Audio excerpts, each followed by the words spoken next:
नमस्ते, good morning all. मैं doctor Sheetal Das, panel consultant doctor, diabetes free forever. आज मैं सभी लोगों का आज के हमारे लाइव सत्र में, जिसे हम ग्लैडिएटर मीट कहते हैं, ये जो एक नॉलेज सेशन रहने वाला है, उसमें मैं आप सभी लोगों का सहर्ष स्वागत करती हूँ।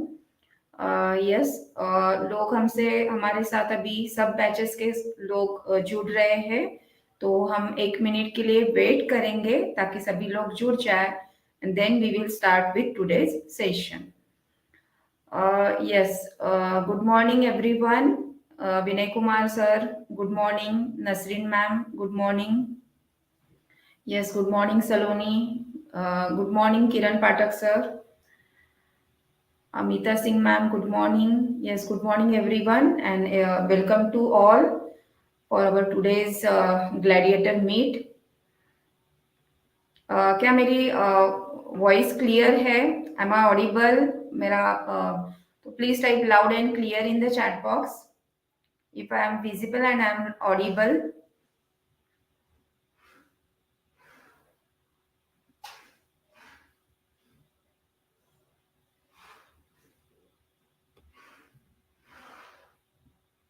Yes, good morning everyone.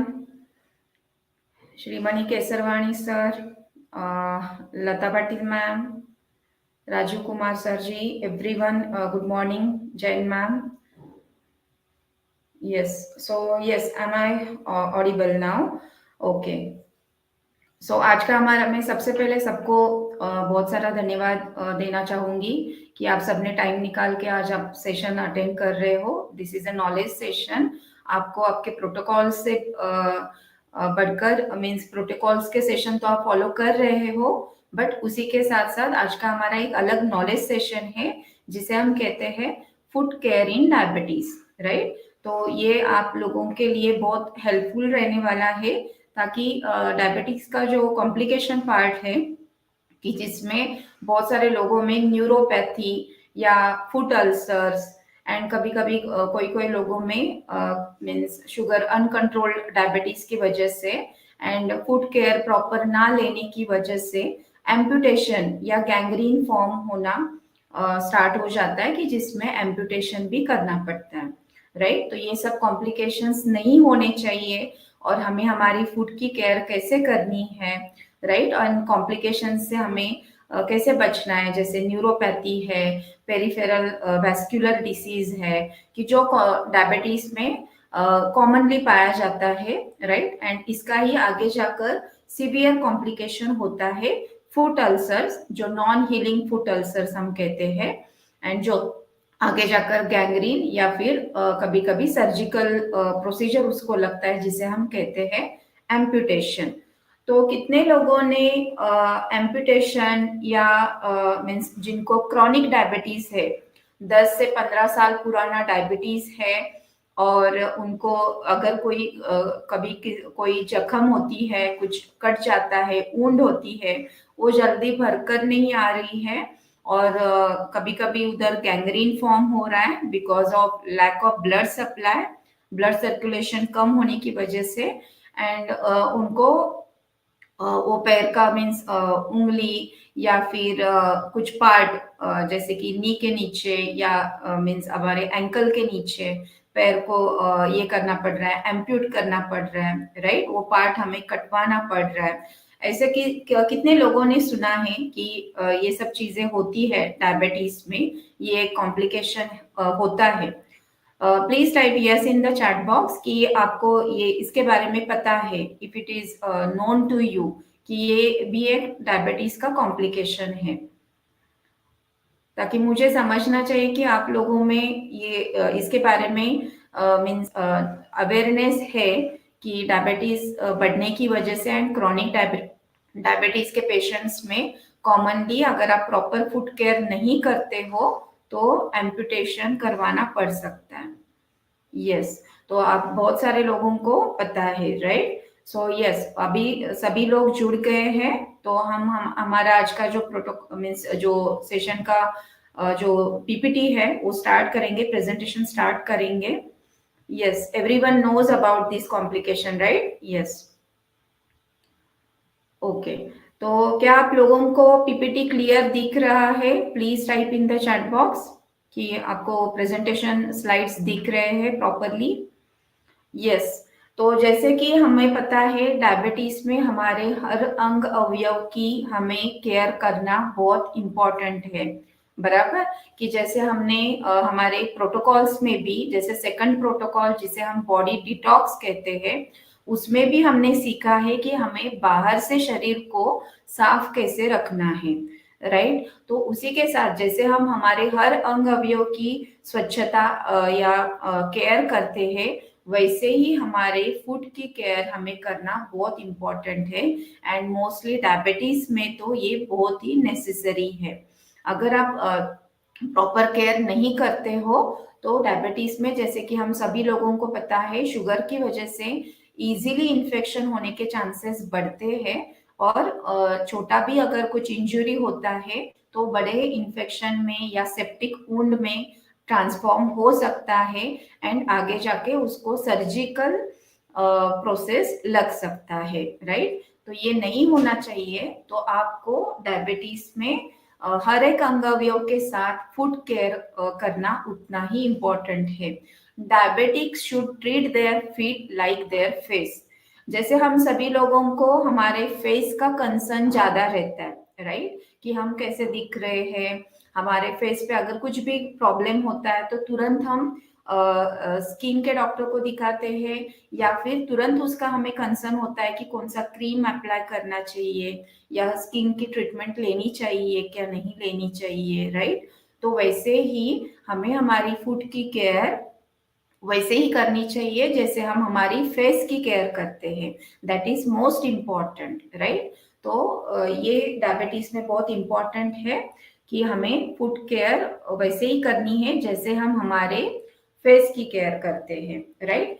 अभी आप सभी लोगों को एम्पुटेशन के बारे में पता है कि डायबिटीज में, क्रॉनिक डायबिटीज में अगर कुछ वुंड होता है तो वो अगर प्रॉपर क्योर नहीं होता है, नॉन हीलिंग अल्सर जिसे हम कहते हैं, तो वो आगे जाकर गैंग्रीन में कन्वर्ट हो सकता है, या वो अल्सर आगे जाकर पूरा मीन्स पैर में या आगे एक्सट्रीमिटीज में फैल सकता है। एंड वो पार्ट एम्प्यूट करना पड़ सकता है। इसका 70% रीजन एम्पुटेशन का है डायबिटीज। क्या आप सभी लोगों को ये पता था कि 70% ऑफ जो एम्पुटेशन के केसेस पाए जाते हैं that is only because of diabetes? तो इसका देखिए कि इसका ग्रेविटी कितना है, राइट। इसका इंपॉर्टेंस कितना है कि डायबिटिक फूड, राइट, कि जिसे हम डायबिटिक फूड मीन्स क्या, उसका डेफिनेशन भी हम देखेंगे कि डायबिटिक फूड किसे कहा जाता है, राइट। क्योंकि ये डायबिटीज में ही मोस्टली ये कॉम्प्लिकेशन पाया जाता है। And it is a severe complication, right, chronic complication. ये अर्ली स्टेज में या जिनका डायबिटीज 4-5 साल पुराना है या अच्छा कंट्रोल में है, ऐसे लोगों में ये मोस्टली पाया नहीं जाता है। ये अनकंट्रोल्ड डायबिटीज के जो पेशेंट्स होते हैं या जो क्रॉनिक डायबिटीज के पेशेंट्स हैं, तो जिनमें ऑलरेडी हिस्ट्री रह चुकी है कुछ फुट अल्सर्स की, या मल्टीपल टाइम उनको कॉन्स होते हैं पैर में, जैसे कि कॉन्स की कॉन्स आप सब लोगों को पता है, राइट। कि पैर के जो हमारे जो बोन्स रहते हैं या पैर की जो फुट की जो स्किन होती है, तो वो स्किन धीरे धीरे हार्ड होने लगती है। उसके ऊपर थोड़े से बनियंस मीन्स डिफॉर्मिटीज आना स्टार्ट हो जाते हैं, राइट। स्वेलिंग आना स्टार्ट होता है और धीरे धीरे वो अल्सर में कन्वर्ट होना स्टार्ट होता है, राइट। तो ये अगर नहीं होना है तो हमें केयर करना बहुत इंपॉर्टेंट है। तो आपको ग्रेविटी समझ में आ गई कि इसका एम्पुटेशन का main 70% reason is your diabetes. And बाकी 30% रीजन में कभी अगर आपको कुछ इंजुरी होती है, एक्सीडेंट होता है या बर्न होता है, दैट इज द 30% रीजन में ये सब चीजें आती है। So what is diabetic food, right. Diabetic food का ट्रीटमेंट हम आगे देखने वाले हैं। But what is diabetic food, कि अगर आप डायबिटिक हो, राइट, और आपके मीन्स बॉडी में अगर आपके फुट में कभी कौन सा इंजुरी हुआ है, एक्यूट इंजरी मीन्स तुरंत रिसेंटली अगर कुछ इंजुरी हुआ है या बहुत दिनों से कुछ इंजुरी या कुछ वुंड आपके मीन्स फुट पे है और वो हील नहीं हो रहा है, राइट। और उसके साथ साथ अगर आपको कुछ प्री एग्जिस्टिंग फैक्टर्स कि जैसे आपको डायबिटीज का जो कॉमन कॉम्प्लिकेशन है न्यूरोपैथी, वो भी अगर आपके मीन्स डायबिटीज में आपके साथ में अगर वो कॉम्प्लिकेशन भी आपको दिखाई दे रहा है कि न्यूरोपैथी के जैसे आपके पैर में सेंसेशन कम हो रहा है, झुंझुनाहट हो रहा है, टिंगलिंग सेंसेशन जिसे हम कहते हैं, नमनेस है, आपको सेंसेशन पता नहीं चल रहा है टच का, पेन का, या प्रेशर अगर हम देते हैं फिर भी आपको समझ में नहीं आ रहा है, या फिर आगे जाकर आपका मोटर मोटर फंक्शन भी कम हो रहा है कि जैसे आपका फुट ड्रॉप, चलते चलते आपका फुट ड्रॉप हो रहा है, अगर ऐसे कुछ सिम्टम्स है, राइट, न्यूरोपैथी या इश्चेमिया मीन्स आपके फुट को ब्लड सर्कुलेशन प्रॉपर नहीं हो रहा है, मीन्स आपके नर्व के साथ साथ वैस्कुलर भी प्रॉब्लम अगर आपको है, अगर ये और उसके साथ कुछ इन्फेक्शन अगर आपके फुट को हुआ है, ये सब फैक्टर्स के साथ, तो उसे कहा जाता है डायबिटिक फुट, राइट। तो ये है इसका डेफिनेशन कि डायबिटिक फुट किसे कहा जाता है कि डायबिटीज के साथ साथ अगर ये कुछ प्री एग्जिस्टिंग फैक्टर्स आपके केस में है और अगर वो इन्फेक्शन लॉन्ग टर्म रह रहा है तो डायबिटिक फुट में कन्वर्ट हो सकता है, right. And it is a dreaded disability, ये आगे जाकर एक डिसेबिलिटी में कन्वर्ट हो सकता है अगर वो टाइम पे हम ट्रीटमेंट उसका नहीं लेते हैं तो, राइट। एंड इसे क्यों ड्रेडेड डिसेबिलिटी कहा जाता है, क्योंकि इसको लॉन्ग ड्यूरेशन का हॉस्पिटलाइजेशन लगता है अगर ऐसी कुछ वुंड जो हील नहीं हो रही है और डायबिटिक फुट अगर आपको है तो वो हील होने के लिए उसको बहुत सारा टाइम देना पड़ता है, हॉस्पिटलाइजेशन लगता है, मल्टीपल टाइम उसको ड्रेसिंग्स लगते हैं और इफ नेसेसरी कभी कभी उसका सर्जरी भी करना पड़ता है। तो ये ट्रीटमेंट बहुत सारा एक्सपेंसिव भी होता है क्योंकि उसको लॉन्ग टर्म हॉस्पिटलाइजेशन लगता है, सर्जिकल मैनेजमेंट लगता है, डायबिटिक मैनेजमेंट लगता है, तो इसको पैसा भी उतना ही खर्चा होता है। एंड अगर वो ये कर भी अगर ठीक नहीं होता है तो एंड रिजल्ट इसका क्या है कि वो पार्ट हमें एम्प्यूट करना पड़ता है, राइट, ताकि वो इन्फेक्शन आगे स्प्रेड नहीं होना चाहिए, ताकि आगे का पार्ट हम है एम्पुटेशन की, और जिसे हम डायबिटिक फुट का ट्रीटमेंट कहते हैं, राइट।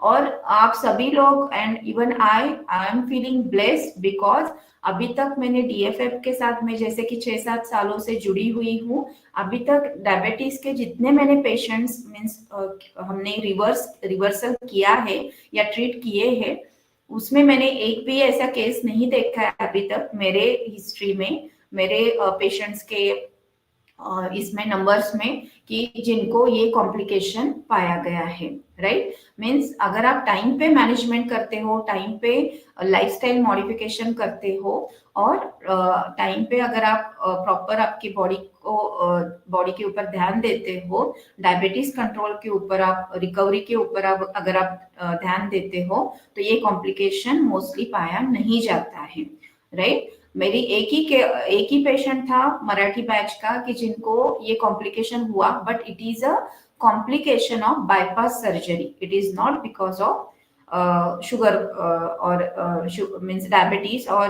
डायबिटीज उनको था बट ये क्यों हुआ कॉम्प्लिकेशन, उनका डायबिटीज कंट्रोल में भी था बिकॉज वो हमारे प्रोटोकॉल फॉलो भी कर रहे थे, बट उनको बाईपास करना पड़ा था फॉर देयर हार्ट कॉम्प्लिकेशन।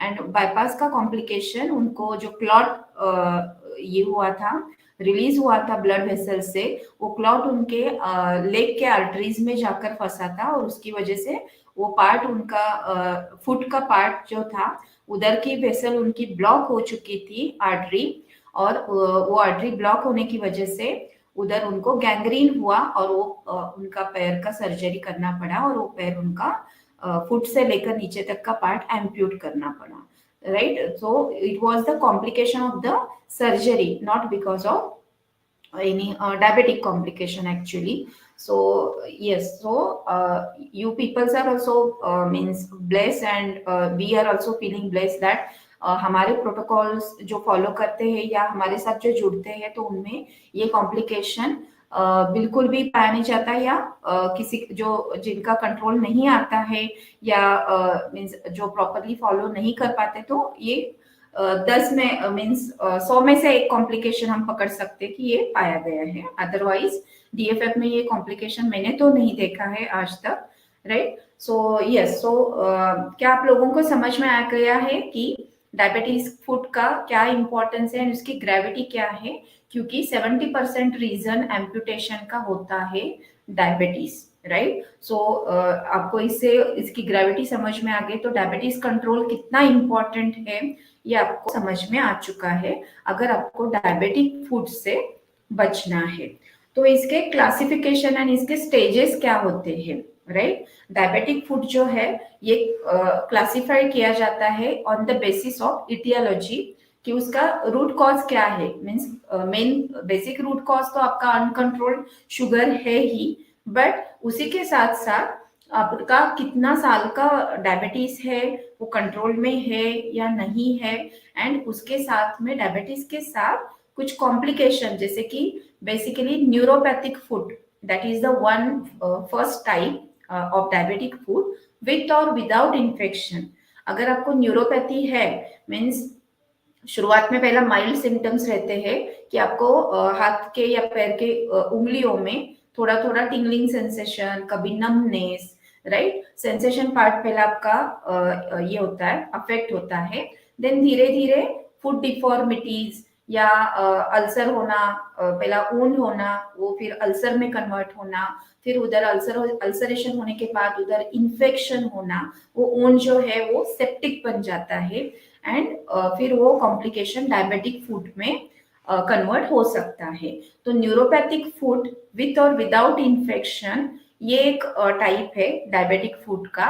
और दूसरा है न्यूरो इश्यमिक फूड, मीन्स इसमें नर्व भी डैमेज होता है, एंड इश्यमिया मीन्स उधर जो ब्लड सर्कुलेशन करने वाले जो आपके पेरिफेरल जो आर्टरीज है, जो ब्लड सप्लाई करने वाले जो ब्लड वेसल्स है, तो वो भी अगर ब्लॉक हो जाते हैं because of diabetes atherosclerotic changes, diabetes की वजह से जैसे ब्लड आपका थिक होता है और जिधर जिधर ब्लड सर्कुलेशन कम होता है, जैसे फुट हमारे एक्सट्रीमिटीज को जो ब्लड सर्कुलेशन रहता है, पेरिफेरल जिसे हम ब्लड सर्कुलेशन कहते हैं, तो उधर बहुत सारी ऐसी माइनर कैपिलरीज भी रहती है जो हमारे हाथ के और पैर के उंगलियों को भी ब्लड सप्लाई करती हैं।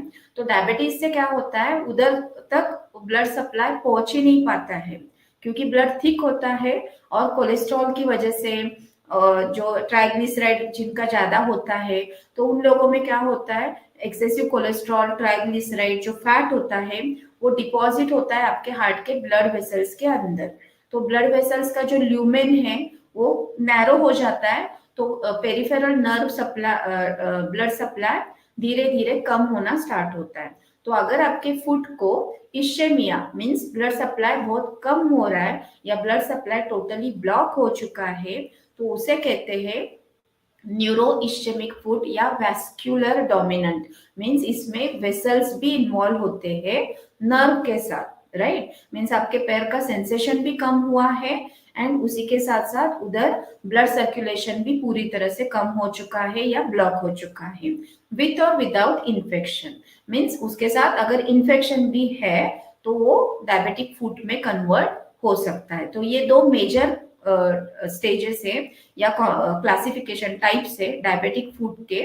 और कोई कोई पेशेंट में दोनों भी पाया जाता है, नर्व डैमेज भी होता है एंड उसी के साथ साथ वैस्कुलर भी डैमेज होता है।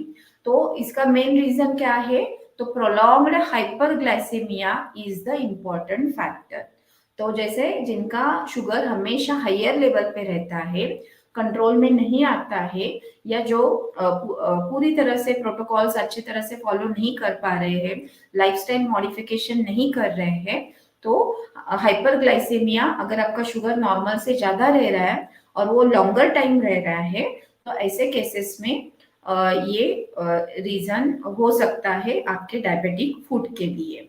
ठीक है, तो ये है क्लासिफिकेशन एंड स्टेजेस। यस, तो इसका पैथोफिजियोलॉजी क्या है कि मीन्स अभी हमने जैसे इसका क्लासिफिकेशन मीन्स ये किया, डिस्कस किया कि किधर किधर डैमेज हो सकता है कि जिसकी वजह से डायबिटिक फूड होता है, राइट। तो जैसे मैंने नर्व्स का बोला कि शुरुआत में पहला नर्व्स डैमेज होते हैं, न्यूरोपैथी जिसे हम कहते हैं। अगर आप ये पिक्चर देखोगे कि microvascular damage leads to deep nerve, peripheral nerve damage, right. Means peripheral जो हमारे छोटे छोटे नर्व्स होते हैं जो हाथ पैर के उंगलियों तक जाते हैं, तो वो भी डैमेज हो सकते हैं। कि जैसे डायबिटीज से हमने देखा, ये पिक्चर में आपको दिख रहा है कि हमारा नॉर्मल नर्व कैसे होता है एंड डैमेज नर्व कैसे होता है। नॉर्मल नर्व का जो ऊपर का जो माइलिन शीथ है, एक कोटिंग रहता है नर्व को, एक उसका एक ऊपर से एक वेस्कुलर कोटिंग रहता है, माइलिन शीट कहा जाता है, कि जिधर आपके बहुत सारे माइनर ब्लड वेसल्स वो नर्व को ब्लड सप्लाई करते हैं। तो ये अगर ब्लड वेसल्स आपके डैमेज होते हैं, जिसे हम माइक्रोवेस्कुलर डैमेज कहते हैं, ये क्यों होता है? क्योंकि डायबिटीज में शुगर बढ़ने की वजह से ब्लड एक तो थिक होना स्टार्ट होता है एंड एक्सेसिव कोलेस्ट्रॉल अगर आपके शरीर में है, वो फैट, एक्सेसिव फैट आपका बॉडी का डिपॉजिट होता है आपके हार्ट के ब्लड वेसल्स के अंदर, जो ब्लड सर्कुलेशन करने वाले जो मेजर वेसल्स है, तो उसके अंदर वो ल्यूमेन में वो फैट डिपॉजिट होता है। और उससे क्या होता है, धीरे धीरे पेरिफेरल ब्लड सर्कुलेशन धीरे धीरे हैम्पर होता है, कम होना स्टार्ट होता है। तो जैसे आपके माइक्रो वेसल्स डैमेज स्टार्ट हो जाता है, धीरे धीरे आपके नर्व्स भी डैमेज होना स्टार्ट होता है। तो नर्व का जो ऊपर वाला जो कोटिंग है, माइलिन शीट कहा जाता है, वो डैमेज होता है। और वो डैमेज होने की वजह से नर्व्स के जो सिम्टम्स है, जैसे आपको सेंसेशन, आपको हाथ पैर को कम मीन्स उंगलियों को या फुट को कम ये होता है, महसूस होता है। आपको अगर उधर कुछ टच होता है या अगर कुछ प्रेशर हम देते हैं पैर को, वो आपको उतना महसूस नहीं होता है। कोल्ड या हीट, आपको हीट सेंसेशन भी आपको महसूस नहीं होता है, कोल्ड सेंसेशन आपको महसूस नहीं होता है, राइट। अगर कुछ आपको लग जाता भी है तो तुरंत आपको महसूस नहीं होता है। तो इसके लिए इसे कहते हैं माइक्रोवेस्कुलर डैमेज एंड जो नर्व डैमेज को ये होता है, रिस्पॉन्सिबल होता है। तो जैसे normal nerve and damage nerve, तो इसमें आप देख सकते हो कि जो नॉर्मल नर्व है तो उसका माइलिन शीट प्रॉपर आपको ऊपर से दिख रहा है, और जो डैमेज नर्व है उसका ऊपर का जो माइलिन शीट है वो टोटली ब्रोकन है because of microvascular damage. And diabetic artery and normal artery, right. Normal artery आप अगर देखोगे तो नॉर्मल आर्टरी का जो ल्यूमेन है वो देखिए कि जैसे कि हमारा जो पानी का पाइप रहता है, तो उसमें से पानी का फ्लो प्रॉपर हो रहा है, मीन्स उसमें अंदर कुछ कचरा जमा नहीं है, राइट। वैसे ही हमारे नॉर्मल वेसल्स, नॉर्मल आर्टरी, उसमें ब्लड प्रॉपरली उसका ब्लड फ्लो होता है और उसका अंदर का जो ल्यूमेन है वो प्रॉपर रहता है, राइट। तो उसमें से ब्लड प्रॉपर कैरी होता है। और वही अगर हम डायबिटिक आर्टरी देखेंगे तो डायबिटीज में बिकॉज ऑफ ब्लड का विस्कोसिटी बढ़ने की वजह से एंड एक्सेसिव कोलेस्ट्रॉल आपके ब्लड वेसल्स में डिपॉजिट होने की वजह से वो ल्यूमेन कम हो रहा है, जैसे आप देख सकते हो पिक्चर में। एंड जो ब्लड फ्लो है वो धीरे धीरे कम हो रहा है एंड धीरे धीरे वो वेसल पूरा ब्लॉक हो रहा है, राइट। तो ये डिफरेंस है डायबिटिक आर्टरी में एंड नॉर्मल आर्टरी में। तो ये अगर आपके नर्व डैमेज हो रहे हैं एंड आपका अगर वेसल डैमेज हो रहा है, ये दो रीजन है जो डायबिटिक फूट में आगे जाकर कन्वर्ट हो सकता है, या आपको डायबिटिक फूट ये कॉम्प्लिकेशन आपको दिख सकता है। और ये कब दिखेगा? क्रॉनिक डायबिटीज में एंड अनकंट्रोल्ड डायबिटीज में, राइट। क्या आप सभी लोगों को जो हम अभी डिस्कस कर रहे हैं ये बातें समझ में आ रही है? इसमें बहुत सारे साइंटिफिक वर्ड्स है जो मैं आपको ट्राई कर रही हूँ कि कॉमन लैंग्वेज में मैं समझाने की कोशिश कर रही हूँ, राइट। तो क्या आपको समझ में आ रहा है? Please type yes in the chat box कि क्लियर हो रहा है आपको जो हम डिस्कस कर रहे हैं।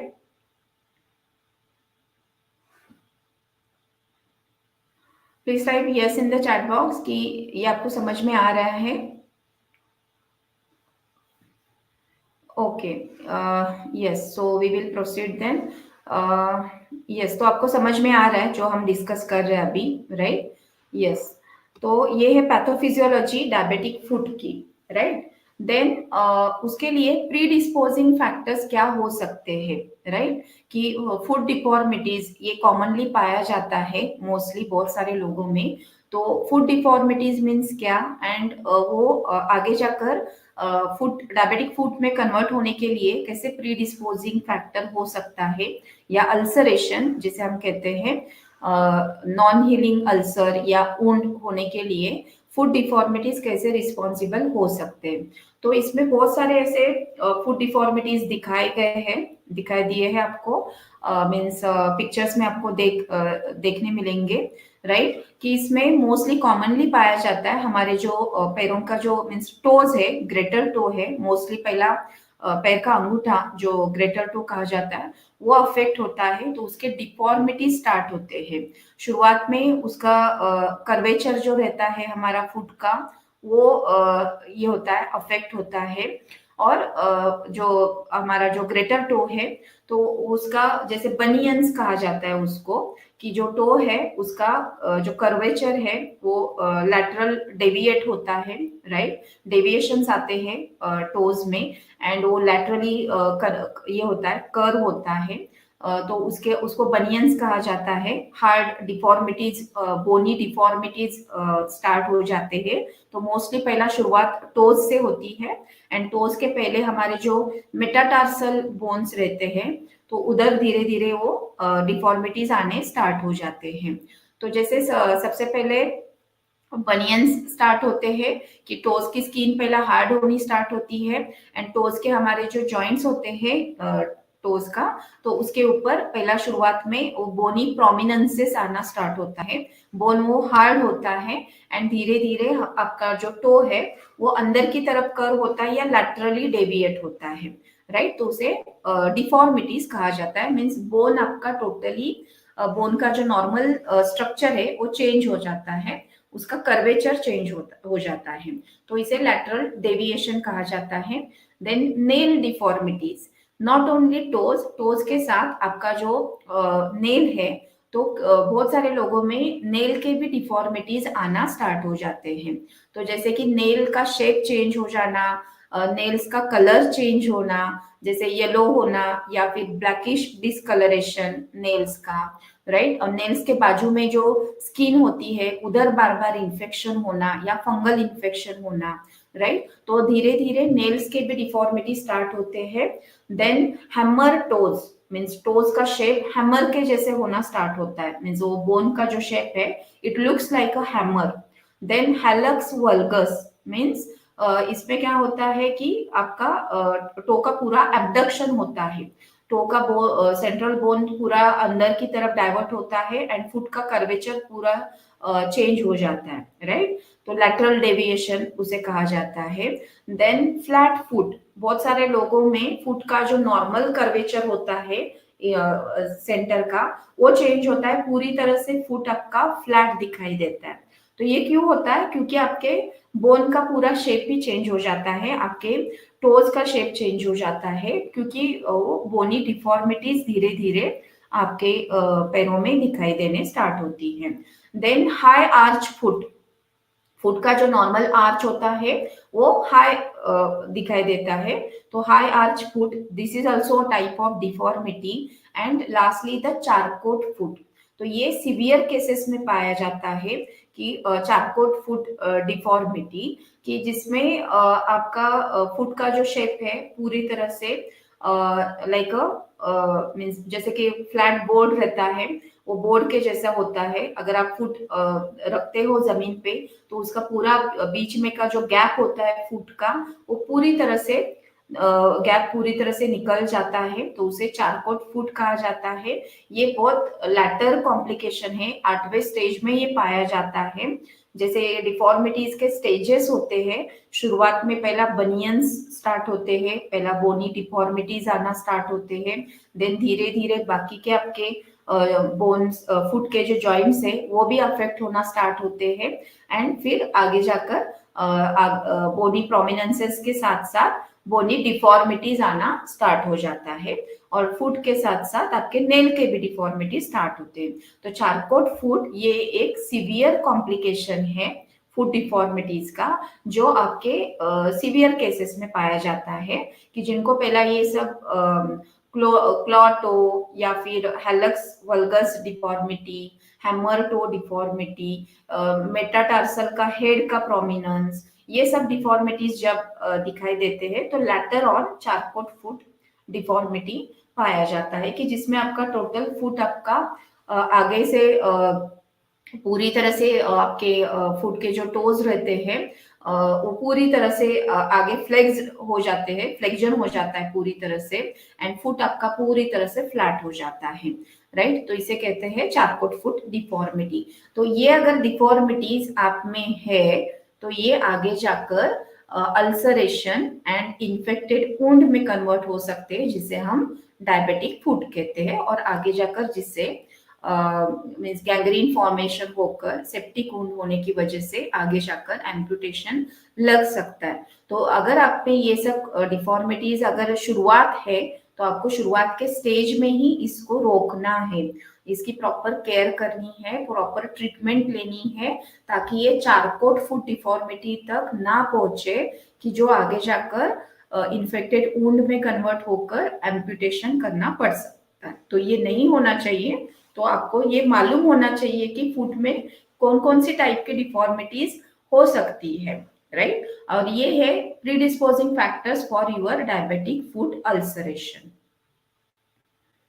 यस, देन ये कुछ पिक्चर्स है, इसमें आपको स्टेजेस बताए गए हैं, राइट। तो डायबिटिक फुट के एनाटॉमी, जैसे कि आपको पता है कि टोज रहते हैं, टोज के बीच में भी जॉइंट्स होते हैं, जिसे हम मेटाटार्सल जॉइंट्स कहते हैं, राइट। और ये जिधर जिधर जॉइंट्स एंड बोनी पार्ट है उधर मोस्टली प्रेशर पॉइंट्स रहते हैं। अगर आप उधर प्रेशर देते हो और प्रेशर देने के बाद अगर आपको उधर पेन महसूस होता है, उधर आपको स्वेलिंग महसूस होता है, और अगर उधर उधर का बोन आपको हार्ड मीन्स नॉर्मल से वो हार्डनेस आपको महसूस हो रहा है प्रेशर से, that means it is a शुरुआत है, mean starting of your bony deformity. तो फुट के ये कुछ प्रेशर पॉइंट्स होते हैं, कि जिधर अगर आप थंब के प्रेशर से अगर प्रेस करके अगर आप देखते हो, और उधर अगर आपको बनियंस या कॉर्न्स, राइट, कैलस बोलते हैं जिसे, कि बहुत लोगों को कॉर्न का भी शिकायत होता है। शुरुआत में पहला कॉर्न से शुरुआत होती है, जो मेटाटार्सल आपके जॉइंट से, तो उसके ऊपर पहला बोनी स्किन उसका जो हार्ड होना स्टार्ट हो जाता है, जिसे हम जनरली कॉर्न कहते हैं, एंड कॉर्न धीरे धीरे बढ़कर वो अल्सर में कन्वर्ट हो सकता है। तो ये है फुट का एनाटॉमी। एंड अगर आप उसे इन्फेक्शन अगर फूड का होता है, प्रॉपर अगर आप एंटीसेप्टिक लोशन, क्रीम या प्रॉपर एंटीबायोटिक ट्रीटमेंट लेते हो तो वो तुरंत हील हो सकता है। अगर ये नहीं होता है और आगे जाकर बढ़ जाता है तो फिर वो आगे जाकर उसका सीवियर मैनेजमेंट लग सकता है। तो आपको फुट एग्जामिनेशन में अगर आपके फुट को स्वेलिंग है, जैसे हम प्रेस करके देखते हैं, फिंगर से प्रेस कर कर अगर आप देखते हो, पिक्चर में भी दिखाया गया है, अगर वो इडिमा जिसे कहते हैं या स्वेलिंग कहते हैं, अगर आपके पैरों में ऐसा स्वेलिंग रह रहा है और अगर आप थंब प्रेस करके देख रहे हो और थंब जैसे आप निकालते हो, अगर आप वो उधर अगर वो खड्डा नहीं हो रहा है, मीन्स वो प्रेशर से अगर वो पार्ट वैसे ही रह रहा है, वो डीप मीन्स थंब अगर आप डीप प्रेस करते हो और अगर आप जो उधर जो खड्डा बन रहा है वो अगर भर के नहीं आ रहा है, फिलअप नहीं हो रहा है वो गैप, दैट मीन्स आपके पैरों में इडिमा है, जिसे हम सूजन कहते हैं, राइट। मीन्स उधर पानी जम रहा है। It is because of medicine also, या आपके बॉडी वेट के हिसाब वेट की वजह से भी हो सकता है, या फुट का अगर कुछ इन्फेक्शन हो तो भी ये इडिमा आ सकता है। तो ये आपको थोड़ा सा देखना है कि आपके पैरों पे सूजन है क्या, और सूजन अगर आप चेक करते हो फिंगर से प्रेस करके, तो वो वापिस वो स्किन फील हो रही है या वो गैप वैसे ही रह रहा है, ये आपको थोड़ा चेक करना पड़ेगा। देन स्टेजेस में शुरुआत में आपका फुट नॉर्मल दिख रहा है 0 स्टेज में।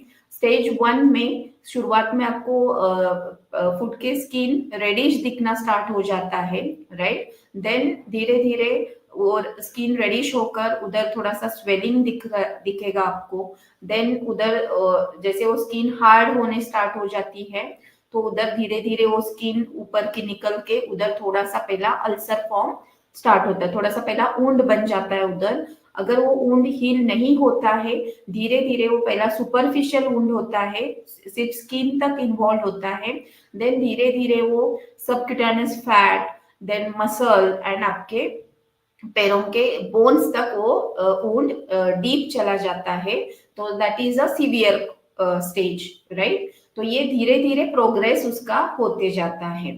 तो अगर आप अर्ली स्टेज में ही ये डिटेक्ट करते हो प्रॉब्लम, तो आप मीन्स आगे के कॉम्प्लिकेशन से बच सकते हो। यस, तो factors contributing to food ulceration, तो इसमें और अलग भी कुछ कॉम्प्लिकेशंस या फैक्टर्स है कि जो फूड अल्सरेशन को कंट्रीब्यूट करते हैं। तो उसमें कुछ इंट्रिंसिक फैक्टर्स है एंड एक्सट्रिंसिक फैक्टर्स है। तो इंट्रिंसिक फैक्टर्स मीन्स क्या, कि जैसे आपके बॉडी में ही कुछ फैक्टर्स है कि जो आगे जाकर फूड अल्सरेशन को कंट्रीब्यूट कर सकते हैं। कि जैसे बोनी प्रोमिनेंसेस, राइट, कि जैसे आपके फुट के जो बोन्स है, मेटाटार्सल जो जॉइंट्स है, उधर अगर कुछ प्रोमिनेंट पार्ट आपको दिख रहा है, बनियंस दिख रहे हैं, कॉर्न्स दिख रहे हैं, तो that is also one of the reason कि अगर उसका प्रॉपर ट्रीटमेंट नहीं करते हो, टाइमली मैनेजमेंट नहीं करते हो, तो it can be converted into foot ulcer. Then limited joint mobility, अगर आपके वो जॉइंट्स की मोबिलिटी नहीं हो रही है, आप एक्सरसाइज नहीं कर रहे हो, ज्यादा टाइम आप सीडेंटरी वर्क कर रहे हो, ज्यादा टाइम खड़े रह रहे हो, राइट, तो प्रेशर से वो बोन्स पे भी प्रेशर पड़ने से भी उधर डिफॉर्मिटीज आ सकते हैं या बोनी प्रोमिनेंसेस आ सकते हैं। तो जॉइंट का mobility that is also important. Then deformities, अगर आपके पैरों के मीन्स बोन्स पे या फुट के बोन्स में कुछ डिफॉर्मिटीज अगर आना स्टार्ट हुआ है, आपके ग्रेटर टो पे या फिर तलवों का जो बीच का जो पार्ट है, उधर के जो बोन्स है, उधर अगर आपको कुछ बोनी प्रोमिनेंसेस दिख रहे हैं, so that is also reason. Callus formation, अगर आपके पैरों में कॉर्न डेवलप होना स्टार्ट हो चुका है, जिसे हम कैलस कहते हैं, कि स्किन आपका उधर का हार्ड हो रहा है एंड धीरे धीरे उधर कॉर्न मीन्स जनरली हम कॉर्न कैप यूज करते हैं, बहुत सारे पेशेंट्स को पता है कि कॉर्न डेवलप होता है तो हम कॉर्न कैप यूज करते हैं। So that is wrong actually. Corn अगर होता है तो उसका आपको प्रॉपर मैनेजमेंट करना पड़ेगा। तो कैलस फॉर्म होता है, तो कैलस फॉर्मेशन भी आगे जाकर अल्सर में डेवलप हो सकता है। Previous history of foot ulcer, जो मीन्स आपको अगर पहले हिस्ट्री रह चुकी है फुट अल्सर की और वो ट्रीटमेंट से मैनेज हो चुकी है, बट आगे जाकर वापिस आपको दोबारा होने के चांसेस बढ़ सकते हैं। अगर आपको पहले उसकी हिस्ट्री रह चुकी है, मीन्स पहला अगर आपको फुट को कुछ अल्सर हुआ है, दैट मीन्स आपको न्यूरोपैथी या वैस्कुलर कुछ डैमेज आपके पैरों में हो चुका है, जो आगे जाकर वापिस हो सकता है। देन न्यूरोपैथी, जैसे कि न्यूरोपैथी में आपको सब लोगों को पता है कि नर्व डैमेज होने की वजह से, because of lack of blood supply, nerve damage होने की वजह से आपको सेंसेशन पार्ट कम महसूस हो रहा है पैरों का। देन मोटर सप्लाई मीन्स जो मोटर फंक्शन है नर्व्स का, वो डैमेज होने की वजह से अगर आपका फुट ड्रॉप हो रहा है बार बार, और अगर आप चल रहे हो तो बीच पे से ही आपका जो फुटवेयर है अपने आप निकल रहा है, मीन्स उसे मोटर फंक्शन ये कहते हैं, डिसेबिलिटी कहते हैं। तो ये न्यूरोपैथी में आता है, तो ये भी कंट्रीब्यूट कर सकता है फुट अल्सरेशन को।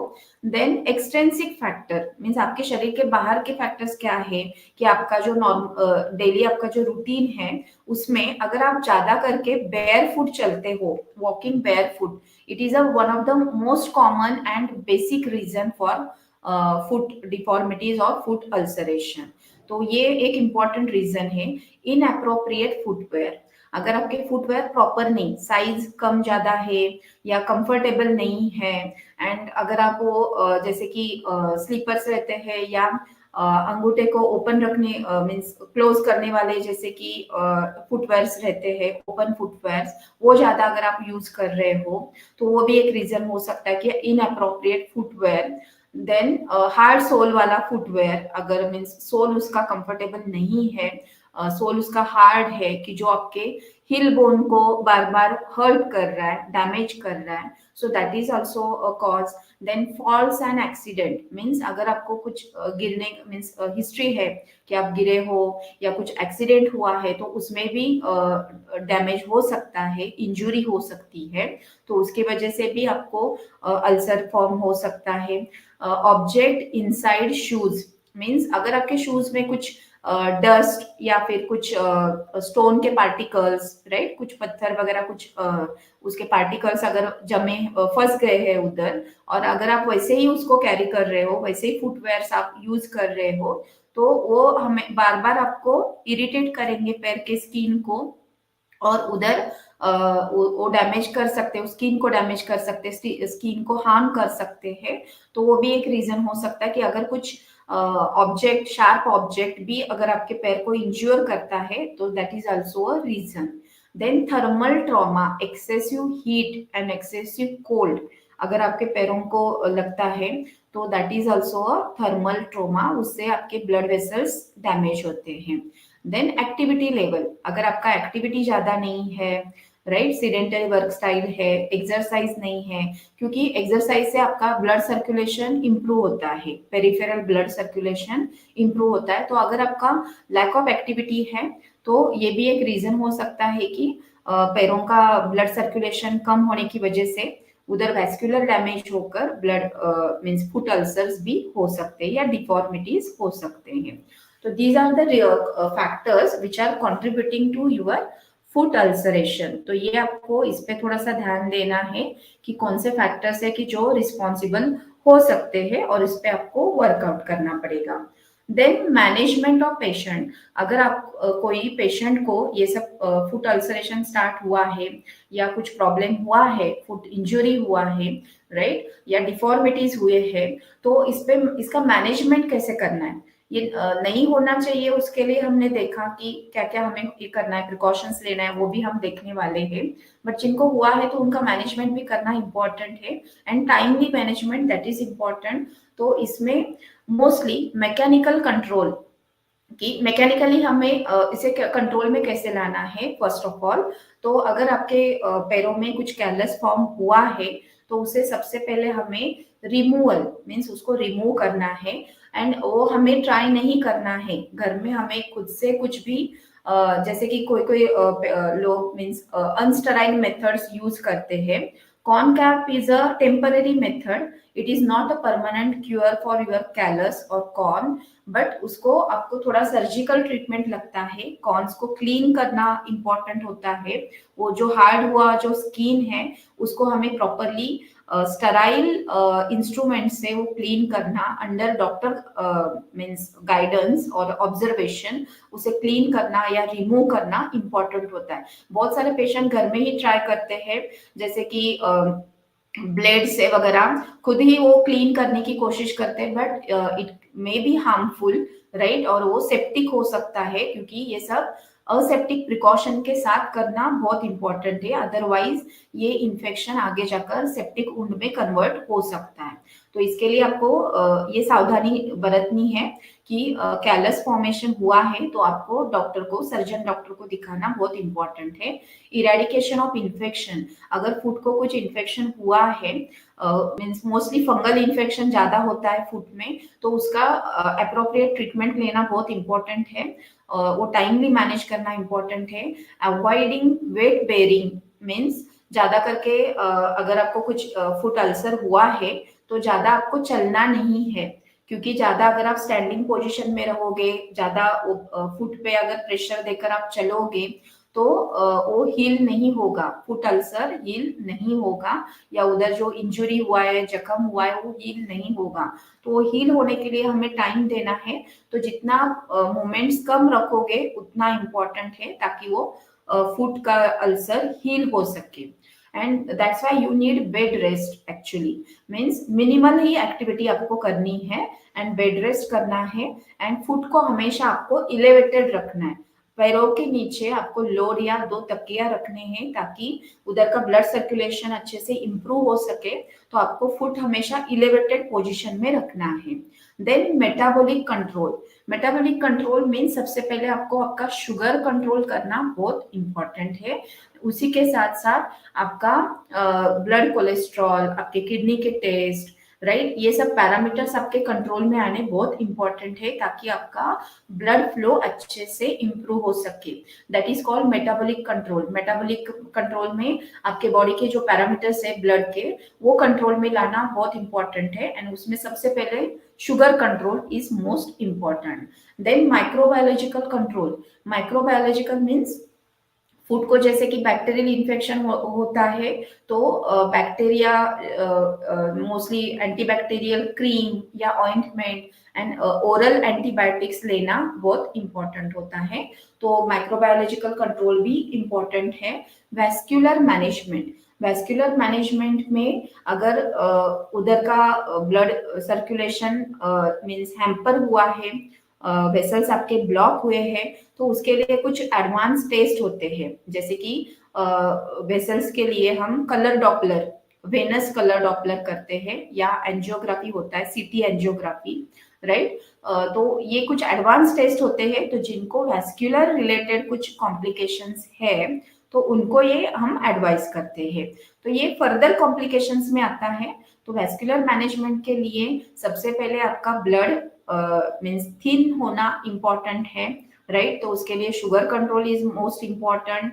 देन आपका एक्टिविटी, आपका एक्सरसाइज होना, that's why peripheral blood circulation improve हो सके, that is also important. And सबसे इम्पॉर्टेंट है एजुकेशन, आपको प्रॉपर नॉलेज होना इम्पॉर्टेंट है। अगर आपको प्रॉपर नॉलेज नहीं होता है ये सब चीजों का, और अगर आप इनअप्रोप्रिएट वे से ट्रीटमेंट करते हो, घरगुती मीन्स घर में ही कुछ आप घरेलू कुछ नुस्खे अपनाते हो, तो वो आगे जाकर सीवियर डैमेज कर सकते हैं, या इन्फेक्शन में कन्वर्ट हो सकता है।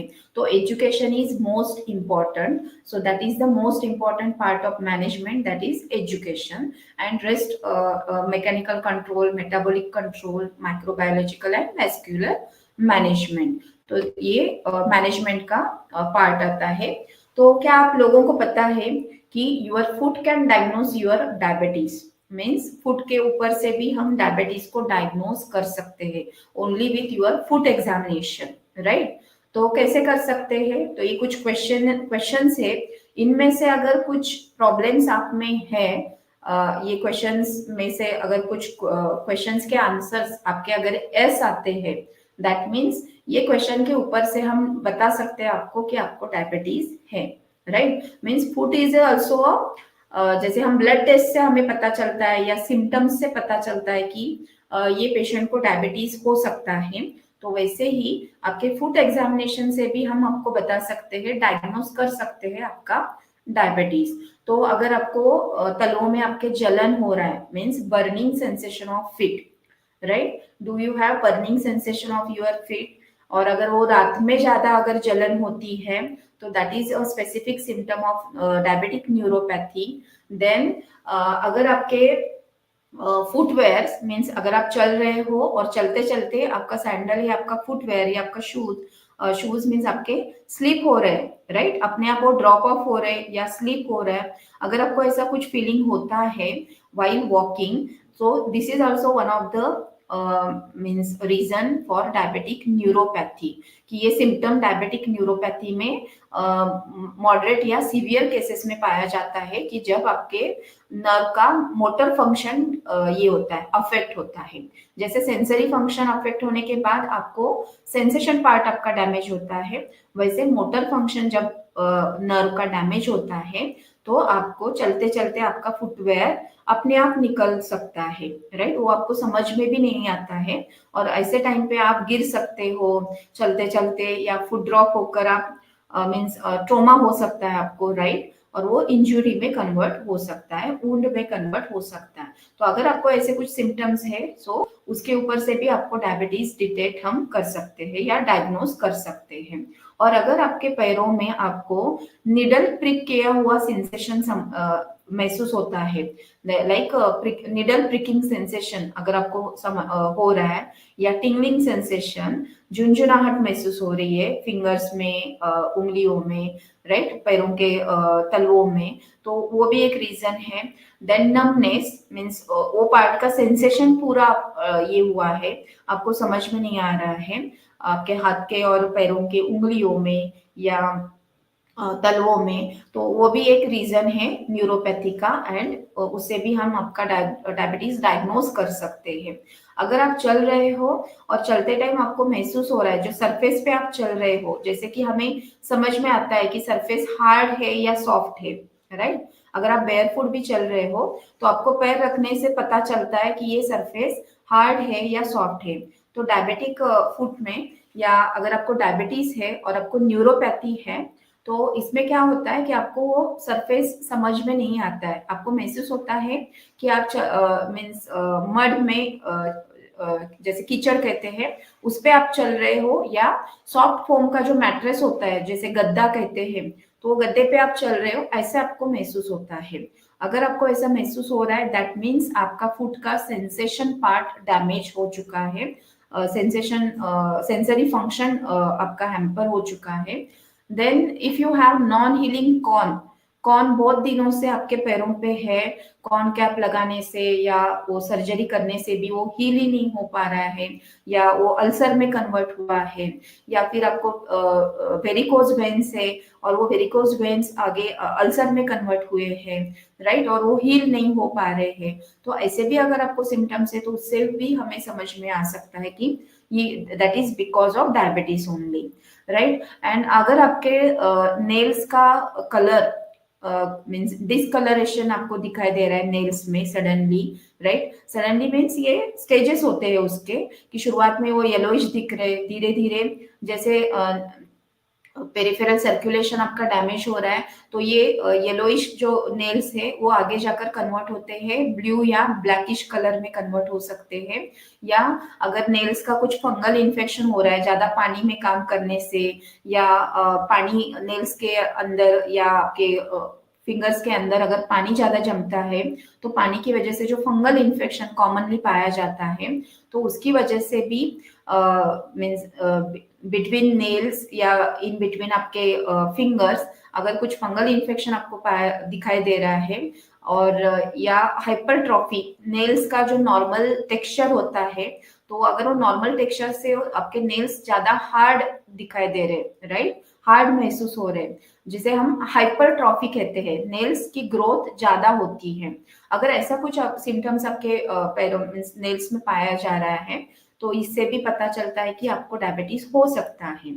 इसमें से अगर दो से ज्यादा सिम्टम्स अगर आपको है, तो you need to check for diabetes. तो आपको समझ में आया कि ओनली विथ दिस सिम्टम्स हम आपको डायबिटीज है या नहीं है ये डायग्नोज कर सकते हैं, या ये फैक्टर से भी हम गेस कर सकते हैं कि ये पेशेंट को डायबिटीज हो सकता है, राइट। अगर आपको ये सिम्टम्स है तो इसमें से दो या मोर देन 2 सिम्टम्स अगर आपके केस में है, तो फिर 100% आपको डायबिटीज होने के चांसेस है। एंड अगर है ये सब सिम्टम्स है और ये अगर आगे बढ़ते हैं, तो ये डायबिटिक फुट में कन्वर्ट हो सकते हैं, अगर आप डायबिटीज आपका टाइमली मैनेज नहीं करते हो तो। ओके, सो ये है एक डायग्नोसिस की मेथड कि फुट एग्जामिनेशन से कैसे हमें पता चल सकता है। Then why should diabetic patients do foot examination, regular foot examination क्यों करना है, एंड क्यों नेसेसरी है, एंड क्यों करना चाहिए, राइट। तो जैसे कि डायबिटिक पेशेंट मोस्टली, जैसे कोई नया पेशेंट डायबिटीज का है, तो वो जब क्लिनिक पे आता है, राइट, तो मोस्टली ये कॉमनली पाया जाता है कि मोस्टली उनको फूड से रिलेटेड कुछ ना कुछ तो प्रॉब्लम होता ही है, राइट। तो फर्स्ट ऑफ ऑल सिम्टम्स में कौन सा भी फूड प्रॉब्लम कि जैसे फूड डिफॉर्मिटी या कॉर्न, ये नॉर्मली डायबिटिक पेशेंट में ये पाया ही जाता है, या न्यूरोपैथी कि जैसे पैरों के मीन्स तलों में जलन है, बर्निंग हो रहा है रात में, राइट, या निडल प्रिक किया हुआ सेंसेशन हो रहा है। ये कॉमन सिम्टम डायबिटिक पेशेंट हमेशा डॉक्टर के पास जाता है तो ये बताता ही है, राइट। और ये अगर आपके केस में ये सिम्टम्स है, और most of the time symptoms क्या होते हैं कि जैसे फुट अल्सर या कॉर्न्स है, कैलस फॉर्मेशन हुआ है, बर्निंग सेंसेशन है या नमनेस है, तो ये common symptoms mostly diabetic patients में पाए जाते हैं। तो जनरली आपको regularly food examination every year या every day also you can do your food examination, that is also most important. तो ये क्यों करना चाहिए और कौन से केसेस में ये करना चाहिए, राइट, कि अगर आपको ये एग्जामिनेशन बोला है तो इसका कुछ तो इम्पोर्टेंस है, राइट। तो ये क्यों करना है, अगर आपको इनमें से नीचे जो मैंने क्वेश्चंस आपको पूछे हैं इनमें से कुछ अगर मीन सिम्टम्स आपके केस में है तो फिर आपको फूड एग्जामिनेशन ये बहुत इंपॉर्टेंट है कि अगर आपको बर्निंग सेंसेशन हो रहा है, आपको ऐसा सेंसेशन महसूस हो रहा है कि आप मड में किचन में चल रहे हो या फिर सॉफ्ट गद्दे पे चल रहे हो, मीन्स आपको सेंसेशन पार्ट आपका कम हो चुका है, न्यूरोपैथी के सिम्टम्स आपको दिख रहे हैं, निडल प्रिकिंग सेंसेशन आपको महसूस हो रहा है आपके हाथ के तलवों में या पैर के तलवों में, देन आपको अगर पहले हिस्ट्री है, पास्ट हिस्ट्री रह चुकी है कॉर्न की, मल्टीपल टाइप्स आपको कॉर्न हो चुके हैं या फुट अल्सर पहले हो चुका है, अगर आपका ये प्रॉब्लम रह चुका है then you need to do foot examination regularly. Then अगर आपको फंगल इन्फेक्शन की हिस्ट्री रह चुकी है टोज के बीच में, राइट, स्किन का फुट का जो स्किन है वो ड्राई हो चुका है ज्यादा या हार्ड हो चुका है, डिस्कलरेशन दिखाई दे रहा है आपको फुट के स्किन में, सडनली फुट का स्किन भी आपका ब्लैकिश दिख रहा है, या नेल्स का डिस्कलरेशन हो चुका है, राइट, येलोइश या ब्लैकिश दिख रहे नेल्स, शेप बिगड़ चुका है नेल्स का, बोन्स में डिफॉर्मिटीज दिख रहे हैं आपके, राइट। तो अगर ऐसा कुछ दिखाई दे रहा है सिम्टम्स आपके केस में तो आपको रेगुलरली फुट एग्जामिनेशन करना बहुत इंपॉर्टेंट है। देन पेरिफेरल जो पल्सेस रहते हैं कि जैसे हम सभी को पता है कि जनरली हम जो रेडियल पल्स चेक करते हैं, राइट, जैसे हम नाड़ी परीक्षण कहते हैं, राइट, तो जैसे हमें वो हार्ट का जो पल्सेशन महसूस होता है, जैसे हम हमारी नर्व्स चेक करते हैं, जैसे हम नाड़ी परीक्षा कहते हैं, तो उससे जैसे हमें हमारा पल्स हम देख सकते हैं वैसे ही हमारे पैरों को भी जो ब्लड वेसल्स या नर्व सप्लाई होता है तो वो पेरिफेरल पल्सेशन भी हम चेक कर सकते हैं, राइट। तो जैसे कि डॉर्सालिस पेडिस मीन्स हमारा पैर का जो ऊपर वाला जो सरफेस होता है, तो उधर अगर हम आप फील करोगे पल्सेशन, अगर आप आपकी उंगलियों से पल्सेशन चेक करोगे तो आपको समझ में आ जाएगा कि उधर ब्लड सर्कुलेशन आपको महसूस होता है, वो ब्लड फ्लो हो रहा है वो आपको महसूस होगा, राइट। उस वैसे ही टिबियल पोस्टेरियर टिबियल,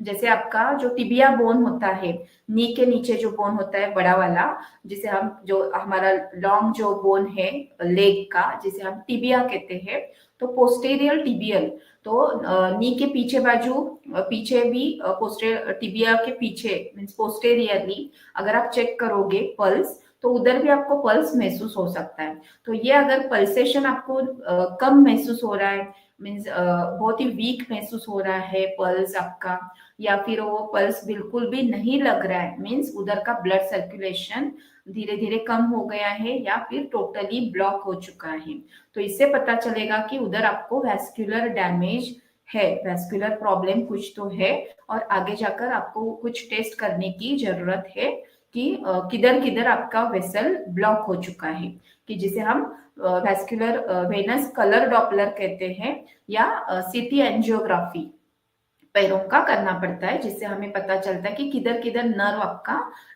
ब्लॉक हो चुका है या सर्कुलेशन आपका किधर ब्लॉक हो चुका है। ठीक है, तो ये कुछ मेथड्स है कि ये कुछ क्वेश्चंस है कि ये अगर प्रॉब्लम आपके केस में है तो आपको रेगुलरली फुट एग्जामिनेशन करना इम्पोर्टेंट है, मस्ट है। ठीक है, तो आई होप आपको ये समझ में आ गया कि इसका इम्पोर्टेंस क्यों है। Then how to take care of foot in diabetes, right. तो अभी हमने देखा कि फुट डायबिटिक फुट होने के क्या क्या प्रीडिस्पोजिंग फैक्टर्स है, क्या रीजंस है, राइट।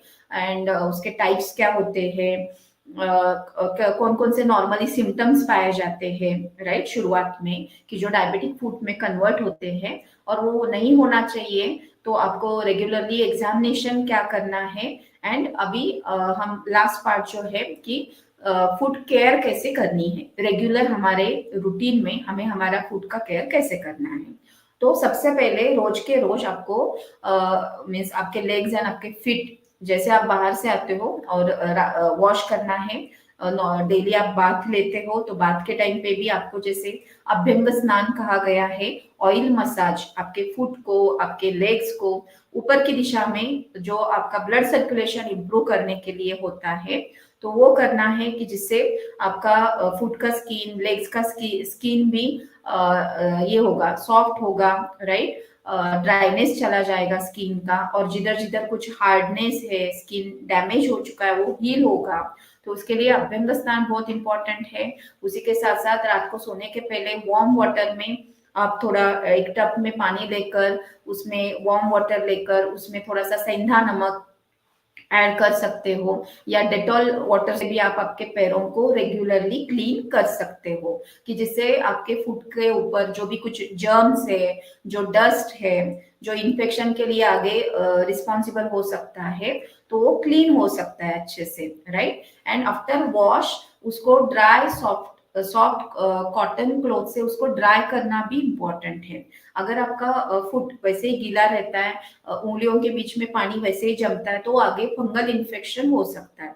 तो उसको प्रॉपरली ड्राई करना भी बहुत इंपॉर्टेंट है। देन अगर आपके फुट का स्किन ड्राई हो चुका है, क्रैक्स है, फुट के सोल पे ज्यादा क्रैक्स आए हैं, तो आपको सॉफ्ट हर्बल वाला फुट क्रीम, राइट, जैसे हिमालय का फुट क्रीम मिलता है जो हर्बल ओरिजिन रहता है। मोस्टली आपको हर्बल ओरिजिन ही फुट क्रीम्स यूज करने हैं। जैसे हिमालय का है, ज्यादा करके केमिकल फ्री वाले ही यूज करो, ताकि केमिकल्स का अलग से साइड इफेक्ट नहीं होना चाहिए फुट के स्किन पे।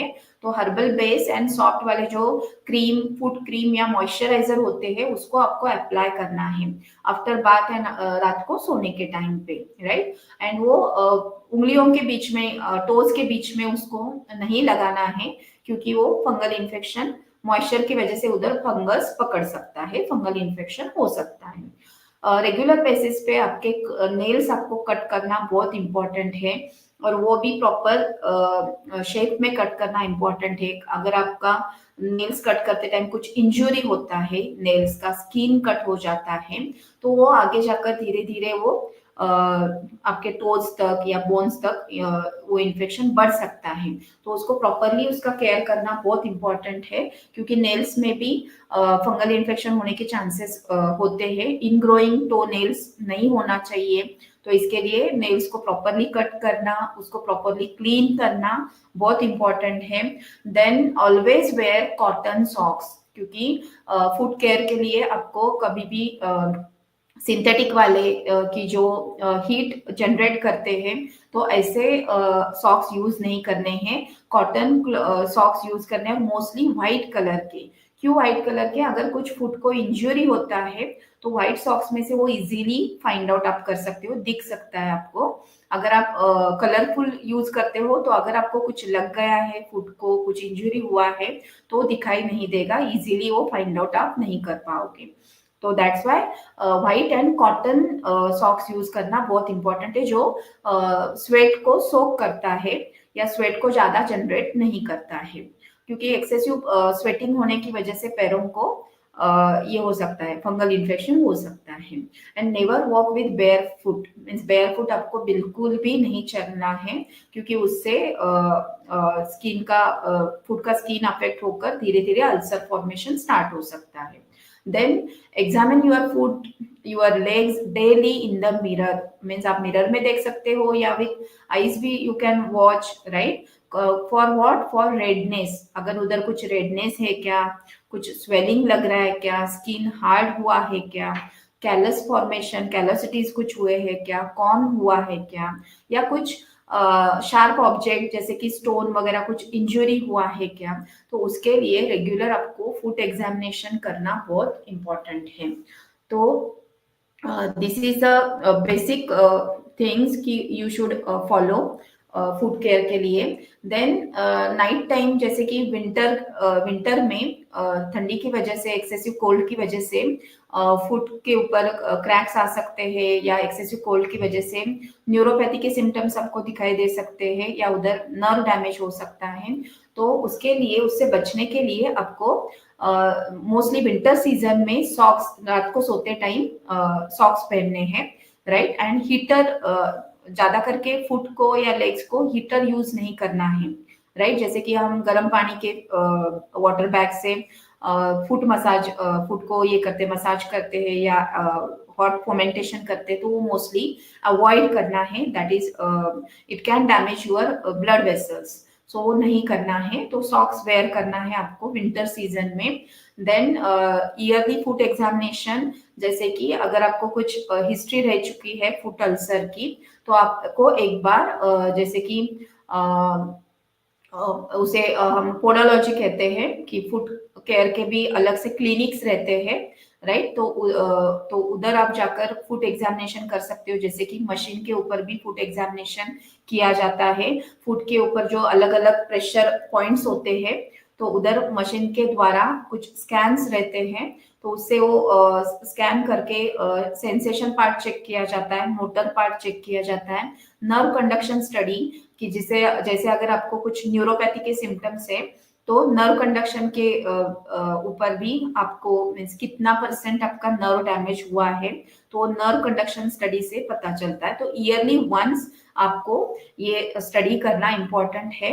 अगर आपके मीन्स हिस्ट्री आपके रह चुकी है फुट अल्सर की या कॉर्न की, तो आपको ये करना बहुत इंपॉर्टेंट है. And don't try to do surgery of corn at home. Means घर में आपको कुछ भी ट्राई नहीं करना है. और असेप्टिक प्रिकॉशंस लेना बहुत इंपॉर्टेंट है. तो आपको हॉस्पिटल में अंडर डॉक्टर सुपरविजन ही उसका ट्रीटमेंट करना है. Then always check your footwear, कि कुछ उसमें फंसा है क्या, कुछ स्टक हुआ है क्या, स्टोन या शार्प ऑब्जेक्ट. तो वाइल शूज पहनते टाइम आपको हमेशा ये चेक करना है, ताकि फुट को कुछ इंजुरी ना हो सके. Then don't wear gum boots और shoes for longer time, rainy season में या आइस में, राइट. आइस के ऊपर आपको बर्फ में ज्यादा करके गम बूट्स यूज किया जाता है. तो अगर आप वो ज्यादा टाइम यूज करते हो, राइट, और शूज यूज करते हो रेनी सीजन में, तो वो गीला होने की वजह से, या जो मॉइस्चर अंदर क्रिएट होता है फुट के ऊपर, स्किन के ऊपर, तो वो मॉइस्चर ज्यादा पकड़ के रहने से फंगल इन्फेक्शन या फ्रॉस्ट बाइट कहते हैं, कि उधर का नर्व डैमेज होने की वजह से सेंसेशन पार्ट पूरी तरह से डैमेज हो सकता है, जिसे हम फ्रॉस्ट बाइट कहते हैं. तो वो नहीं होना चाहिए. तो ज्यादा टाइम आपको रेनी सीजन में या आइस के ऊपर गम बूट्स या शूज लॉन्गर टाइम यूज नहीं करना है. आपको पैरों को थोड़ा सा ओपन रखना, उसे ड्राई करना बहुत इंपॉर्टेंट है. Then which test to be performed every year. आपको हर साल कौन से टेस्ट करने हैं, जिसमें बेसिक से लेकर एडवांस लेवल तक के टेस्ट बताए जाते हैं. अगर आपको क्रॉनिक डायबिटीज है और फुट अल्सर की हिस्ट्री है, then only you have to do this test. Okay. अगर आपको फुट से रिलेटेड कुछ सिम्टम्स नहीं है, न्यूरोपैथी के सिम्टम्स नहीं है, फुट का पेरिफेरल ब्लड सर्कुलेशन अच्छा है, तो आपको ये टेस्ट करने की जरूरत नहीं है. बट अगर आपको कुछ ऐसे सिम्टम्स दिख रहे हैं जो क्वेश्चंस मैंने आपको पूछे थे, तो आपको yearly once you need to do this examination. तो इसमें नॉर्मल पहला बेसिक आता है फुट एग्जामिनेशन. जैसे मैंने आपको बताया कि फुट को आपको एग्जामिनेशन में देखना है कि कुछ बोनी प्रोमिनेंसेस है क्या, कॉर्न है क्या, फुट का कर्वेचर पार्ट प्रॉपर है या नहीं है, टो का शेप बराबर है क्या या कुछ डेविएशन आया है वो चेक करना है, नेल्स बराबर है क्या आपके, डिसकलरेशन है क्या वो चेक करना है, एंड वो नॉर्मल एग्जामिनेशन है।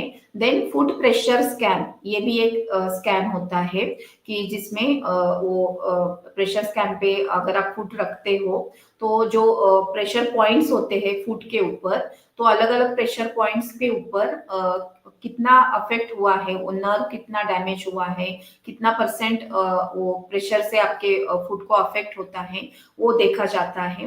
न्यूरोपैथी असिस्मेंट जैसे नर्व कंडक्शन स्टडी कि जिसमें कितना परसेंट नर्व डैमेज हुआ है वो समझ में आता है। वैस्कुलर असेसमेंट कि पेरिफेरल वैस्कुलर ब्लड सप्लाई अगर आपका कम हो चुका है या पूरी तरह से ब्लॉक हुआ है तो जैसे वेनस डॉपलर है या आगे जाकर एडवांस लेवल में सीटी एंजियोग्राफी किया जाता है, राइट। तो ये आगे के टेस्ट है, एडवांस टेस्ट बोला जाता है उसे।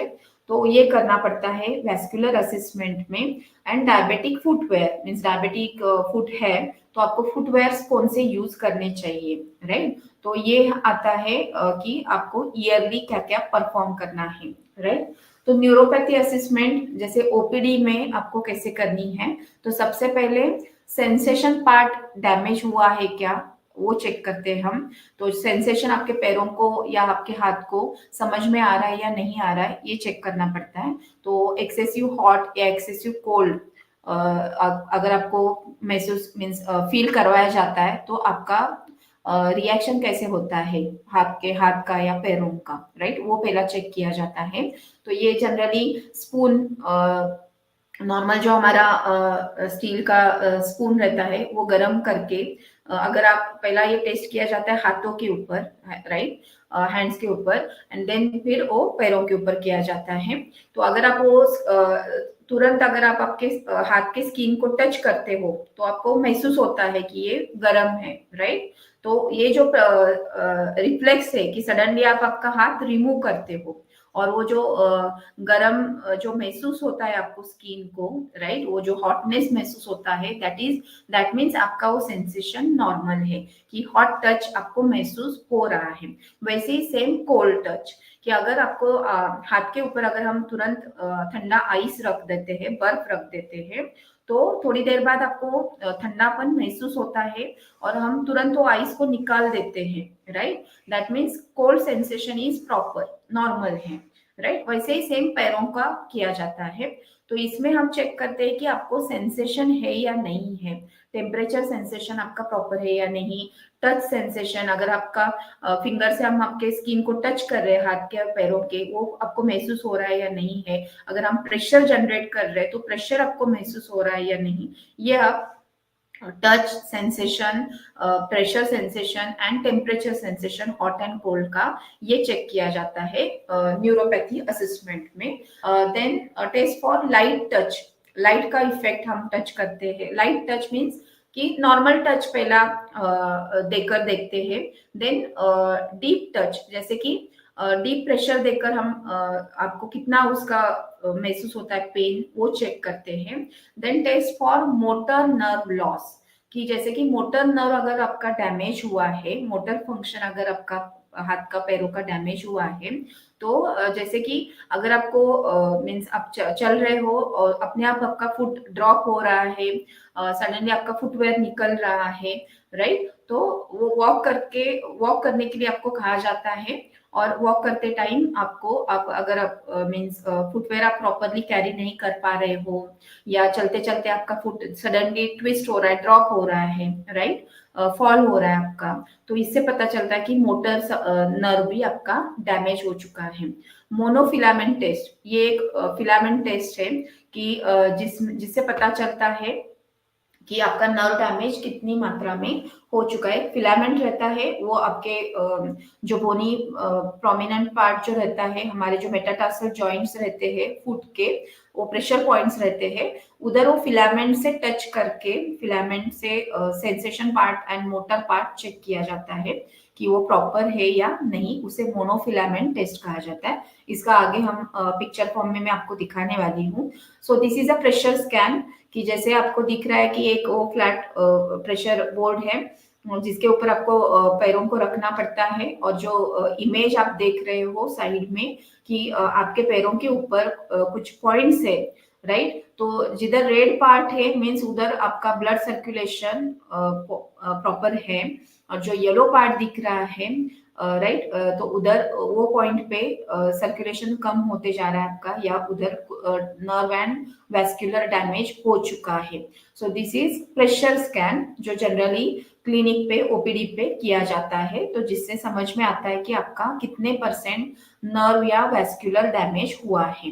तो अभी वैस्कुलर एंड न्यूरोपैथी का असेसमेंट कैसे करते हैं, तो जैसे हमने एक तो प्रेशर स्कैन देखा, दूसरा होता है मोनोफिलामेंट टेस्ट, राइट, कि जिसमें आपको फिलामेंट के द्वारा चेक किया जाता है कौन कौन से पॉइंट पे प्रेशर देने के बाद आपको वो प्रेशर महसूस होता है, राइट। तो इसमें जैसे कि मीन्स मोस्टली 90% लोगों में जिधर जिधर वो ब्लू डॉट्स दिख रहे हैं आपको, तो उधर ये टेस्ट एबनॉर्मल आता है, मीन्स वो प्रेशर पॉइंट से और ब्लू दिखा है मीन्स वो उधर आपका जो मोनोफिलामेंट टेस्ट है वो एबनॉर्मल। तो 90% डायबिटिक पेशेंट्स में जिनमें न्यूरोपैथी होती है, तो उनमें ये 90% मोनोफिलामेंट टेस्ट ये एबनॉर्मल आती है, मीन्स पॉजिटिव आती है, मीन्स उधर अगर आप प्रेशर आपको देते हो तो महसूस नहीं होता है, अगर आप डीप भी प्रेशर देते हो फिर भी आपको महसूस नहीं होता है। एंड जो व्हाइट स्पॉट्स है तो वो अदर साइड से, कि जो रेयरली उधर ये किया जाता है, टेस्टिंग किया जाता है वो अदर साइड से, बट मोस्टली जो ब्लू पार्ट है उधर आपको मोस्टली वो प्रोमिनेंसेस पे आपको मोनोफिलामेंट रखकर प्रेशर देकर टेस्ट किया जाता है कि कितना सेंसेशन डैमेज हो चुका है या मोटर फंक्शन डैमेज हो चुका है। तो वो येलो जो ब्लू पॉइंट्स जो है, तो वो आपके मेटाटार्सल जॉइंट से, आपके फुट के वो जॉइंट से उसके ऊपर प्रेशर देकर टेस्ट किया जाता है। देन साइड में जो इमेज है कि डॉक्टर आपका जो बीपी प्रेशर जो मेजर करते हैं, जैसे हम हाथ का प्रेशर लेते हैं वैसे आपका फुट का प्रेशर लेते हैं। अगर ये हाथ के प्रेशर में, ब्लड प्रेशर में एंड फुट के प्रेशर, ब्लड प्रेशर में अगर ज्यादा डिफरेंस आता है, दैट मीन्स आपका पैरों का ब्लड प्रेशर अगर बढ़ा हुआ दिख रहा है या कम दिख रहा है, दैट मीन्स उधर का पेरिफेरल सर्कुलेशन आपका प्रॉपर नहीं हो रहा है। So this is also a screening test, means neuropathy या वैस्कुलर डैमेज चेक करने के लिए ये टेस्ट है कि उधर मीन्स आपका वेसल्स आपके ब्लॉक हो चुके हैं या आपके ब्लड वेसल्स को उधर के ब्लड वेसल्स में ब्लड सर्कुलेशन कम हो रहा है। तो ये एक टेस्ट है जो डॉक्टर के गाइडेंस के नीचे, डॉक्टर सुपरविजन के नीचे आपको करना पड़ता है हॉस्पिटल में या ओपीडी में करना पड़ता है। तो these are the basic test and कुछ एडवांस टेस्ट जो मैंने आपको डिस्कस किए हैं कि जो आपको ईयरली करने हैं, और ये किन लोगों ने करना है कि जिनमें हिस्ट्री रह चुकी है फुट अल्सर की और जिनका क्रॉनिक डायबिटीज है, राइट, कि जिनमें न्यूरोपैथी के सीवियर सिम्टम्स दिखाई दे रहे हैं कि सेंसरी पार्ट टोटली लॉस हो चुका है एंड फुट ड्रॉप की हिस्ट्री है, बोन डिफॉर्मिटीज हुए हैं, तो ऐसे पेशेंट्स में ये टेस्ट ईयरली करना बहुत इंपॉर्टेंट है। Yes, and foot care in diabetes में कि जैसे हमने बताया सिंथेटिक सॉक्स यूज नहीं करने हैं, कॉटन सॉक्स यूज करने हैं, ओपन स्लीपर्स या सैंडल्स मोस्टली यूज नहीं करने हैं। जैसे कि हम हमारे मीन्स ग्रेटर टो को सपोर्ट के लिए हम ओपन सैंडल्स या स्लीपर्स यूज करते हैं, तो वैसे यूज नहीं करने हैं। आपको सॉफ्ट शूज या जो आपके पैरों को पूरी तरह से कवर करेंगे ऐसे कंफर्टेबल एंड सॉफ्ट शूज आपको यूज करने हैं, right. Then hot water bag से आपको पैरों को मसाज नहीं करना है, फुट मसाज या हॉट फोमेंटेशन नहीं करना है। थोड़ा सा ल्यूकवार्म वाटर लेकर एक बकेट में आपको उसमें थोड़ा सा सेंधा नमक या फिर नॉर्मल डेटॉल डाल के भी आप पैरों को अच्छे से क्लीन कर सकते हो। या अगर न्यूरोपैथी के सिम्टम्स है तो जैसे आपको रात को सोने के टाइम पे जो कोकोनट ऑयल होता है उसमें जो भीमसेनी कपूर होता है उसको आपको उसमें ये करके रखना है, भिगो के रखना है कपूर को, और वो ऑयल से अगर आपको फुट को मसाज करते हो तो आपका न्यूरोपैथी धीरे धीरे रिकवर हो सकता है, उधर का नर्व डैमेज हम बचा सकते हैं एंड ब्लड सर्कुलेशन उधर का इम्प्रूव हो सकता है। देन कौन से भी पैरों को नहाते टाइम आपको अच्छे से क्लीन करना है, राइट। क्यों करना है? ताकि पैरों के स्किन के बीच में या क्रैक्स के बीच में जो भी मेल जमता है, डस्ट जमता है, वो निकलने के लिए आपको प्रॉपरली उसको क्लीन करना इम्पोर्टेंट है। और जो हार्ड स्किन हुई है वो रब करके निकालना इम्पोर्टेंट है, right. And soft shoes, bear foot बिल्कुल भी नहीं चलना है। हमेशा आपको जब भी आप खड़े रहते हो या मीन्स बैठते हो, पैरों के नीचे आपके कुछ तो क्लॉथ होना चाहिए या फिर सॉफ्ट शूज आपके होने चाहिए जो आपके पैरों को अच्छे से कवर कर सके, राइट। आपके पैरों की उंगलियों को या टोज को ओपन नहीं रखना है, वो उसको पूरा एनक्लोज करने वाले कंफर्टेबल शूज आपको यूज करने हैं। घर में भी आप वैसे सॉफ्ट शूज यूज कर सकते हो। Yes. And diabetic footwear lastly, कि डायबिटिक फुटवेयर कौन से आपको चॉइस करने हैं। अगर आपको डायबिटिक फुट की हिस्ट्री है और तो आपको फुटवेयर कौन से यूज करने हैं और कैसे यूज करने हैं। तो अगर आपको प्रीवियस हिस्ट्री है कॉर्न की, कैलस फॉर्मेशन की या फुट अल्सर की, तो आपको डायबिटिक फुटवेयर यूज करना इंपॉर्टेंट है कि जो स्पेसिफिकली डायबिटिक फुट के लिए वही हिसाब से बनाया जाता है। डायबिटिक फुटवेयर अलग ब्रांड से भी मिलते हैं, अलग अलग शॉप्स में आप देखोगे तो। और वो आपका जो भी हिस्ट्री रह चुका है डायबिटिक फूड का, वो हिसाब से आपके पैरों को अच्छे से वो ल्यूब्रिकेट करके रखेगा। जैसे एयर कंडीशनिंग बोलते हैं हम, पैरों को जो एयर सप्लाई होना चाहिए प्रॉपरली, तो वैसा होगा। वो ब्रॉड रहेगा, डीप रहेगा, पैरों को अच्छे से सपोर्ट देगा। एंड वेंटिलेशन भी पैरों का अच्छे से, फुट का आपके अच्छे से प्रॉपर रहेगा। और जो फोम रहेगा उसका, सोल का, वो भी अच्छा रहेगा, सॉफ्ट सोल रहेगा। तो वो आपके मीन्स हील बोन को भी वो डैमेज नहीं करेगा। तो वो डायबिटिक फुट होता है। अगर आपके पैरों में हिस्ट्री है डिफॉर्मिटी की या एम्पुटेशन की, कुछ फिंगर का एम्पुटेशन हुआ है पास्ट में, तो अगर आपकी हिस्ट्री ऐसी है या सिवियर डायबिटिक न्यूरोपैथी आपके केस में है, means not only sensory part but motor function भी पैरों का डैमेज हो चुका है, तो ऐसे केस में आपको डायबिटिक फुटवेयर यूज करना बहुत इंपॉर्टेंट है, राइट। अगर आप डायबिटिक फुटवेयर यूज करते हो तो ये आगे जाकर आप फर्दर कॉम्प्लिकेशन से बच सकते हो। Yes, and lastly, the four essentials for preventing diabetic foot ulcers. कि फर्स्ट ऑफ ऑल आपको education, patient education is important, कि आपको पहले पता होना चाहिए कि आपको एग्जामिनेशन कैसे करना है एंड क्या क्या करना है, राइट। कि क्या क्या पार्ट आपको फुट एग्जामिनेशन में देखना है, कि जैसे फुट की स्किन है, नेल्स है, राइट, उसका शेप, देन उसका स्ट्रक्चर एंड उसका मीन्स डिफॉर्मिटीज कुछ है क्या, तो वो सब चेक करना है आपको। कलर कुछ चेंज हुआ है क्या, राइट। एंड आपको प्रोटेक्टिव फुटवेयर यूज करना है जो आपको पैरों को कंफर्ट दे, राइट। ऐसे प्रोटेक्टिव फुटवेयर आपको यूज करने हैं कि जिससे आपको मीन्स कुछ इंजुरी ना हो सके, राइट। एंड प्रोटेक्टिव सर्जरीज, अगर कुछ कैलोसिटीज, बनियंस, डिफॉर्मिटीज या कुछ अल्सर होता ही है, तो उसका जो भी प्रोटेक्टिव सर्जरी करना पड़ता है, टाइमली करना पड़ता है, वो आपको तुरंत करवा के लेना है। तो these are the keys to prevent you from diabetic foot ulcers या diabetic foot complications. Okay, and lastly for from amputation. Yes, so thank you so much. I hope आप सभी लोगों को आज का सेशन समझ में आ चुका है कि डायबिटीज में फूड केयर कैसे इम्पोर्टेंट है एंड हमें उसके लिए क्या क्या तरीके से हम फूड केयर कर सकते हैं। एंड अगर कुछ कॉम्प्लिकेशंस होते हैं, न्यूरोपैथी या वैस्कुलर कॉम्प्लिकेशन, तो उसे टाइमली कैसे मैनेज करना है, कौन कौन से टेस्ट आपको करने हैं अगर आपकी हिस्ट्री रह चुकी है, राइट। एंड प्रिवेंशन मेथड्स की डेली आपको फूड केयर कैसे करना है, क्या क्या प्रिकॉशंस आपको लेने हैं। And regarding diabetic foot care also, अगर आपको हिस्ट्री रह चुकी है तो डायबिटिक फुटवेयर आपको कैसे यूज करने हैं, तो वो भी आपको मैंने बता दिया है।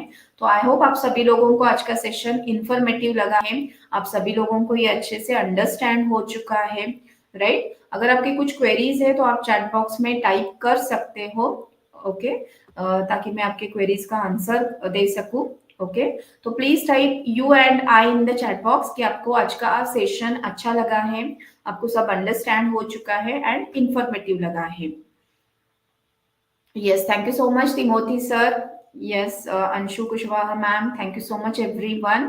Yes, and thank you all. आपने टाइम निकाल के आज का सेशन अटेंड किया एंड ये आपको यस ऑब्वियसली ये आपको यूजफुल होने वाला है आज का सेशन, क्योंकि foot care is most important in diabetes to prevent yourself from amputation and further complication, right. Yes, तो थैंक यू एवरीवन एंड अगर आपके कुछ क्वेरीज होते भी है you can ask to means आप ग्रुप पे भी पूछ सकते हो या आपके पैनल कंसल्टेंट डॉक्टर के साथ भी आप डिस्कस कर सकते हो, राइट. एंड यस, इसके आगे भी हम ऐसे ही नॉलेज सेशंस के साथ आगे भी जुड़े रहेंगे. Okay, and all the best everyone. अभी तक आप डीएफएफ के साथ बहुत अच्छे से जुड़े हुए हो, आप सभी लोग बहुत अच्छे से फॉलो कर रहे हो. And all the best for your future journey with DFF, and all the best for your future um, programs and protocols also. Yes, thank you so much and good night everyone. Take care. Thank you. Dhanyavad.